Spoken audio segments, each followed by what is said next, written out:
Hi, friends. Thank you for joining me for our weekly Pastor's Update. As we enter into the beginning of Black History Month, where we prepare to retell, celebrate, and revisit the stories and histories of Black people in this country, there's lots going on in the world impacting Black life and its ability to thrive. The nation is grappling with the senseless death of Tyre Nichols, killed by a policing system. It's a blueprint that rendered Black life expendable yet again. It's easy to think that Tyre's killing is different from George Floyd's, but they're not. Racism is pernicious, and the impact of its power killed both of them. The impact of racism is always about prejudice and power. It reaches across the racial identity by showing up as either internalized superiority or internalized oppression. Both are experiences fueled by prejudice and societal messaging about Blackness. It's important to remember that prejudice is defined as a preconceived opinion that is not based on reason or actual experience. This means that anyone can be subject to it. I remember on the 2017 Spiritus Christi race convoy talking to a Black parole officer in Columbus, Ohio named Corey, where 13-year-old Tyre King was gunned down by the police. Corey was familiar with every detail of the story and recounted how he undertook the work with idealism and compassionate commitment to change the system.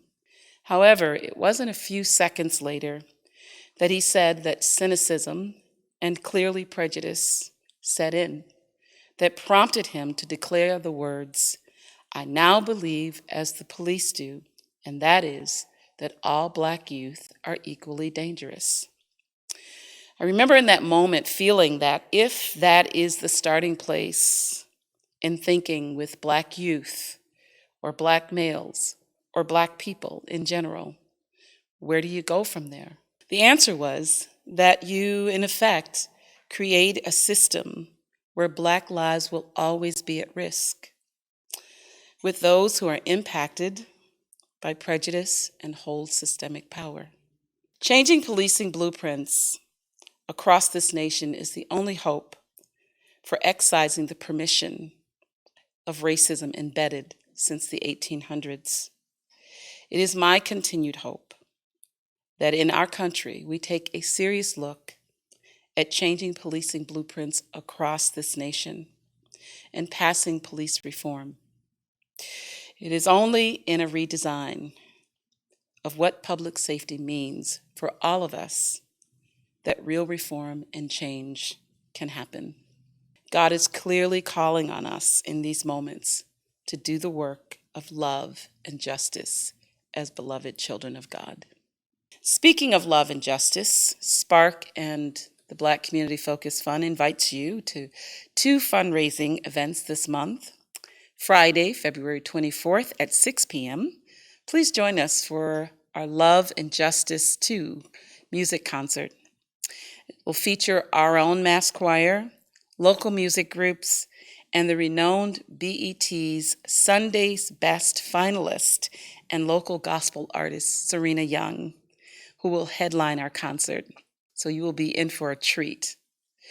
On February 25th, the following day, on Saturday, from 1 to 3, we invite you to join us for a community event entitled, "And How Are the Children?" with guest keynote speaker, Dr. Starsky Wilson, who is the CEO and president of the Children's Defense Fund. Dr. Starsky will speak about our hope for years to come toward a vision of child well-being. This is a great talk for everyone who cares about children. The tickets for both events are $25 each and can be purchased at eventbrite.com. There'll be a limited amount of tickets available at the masses during the month.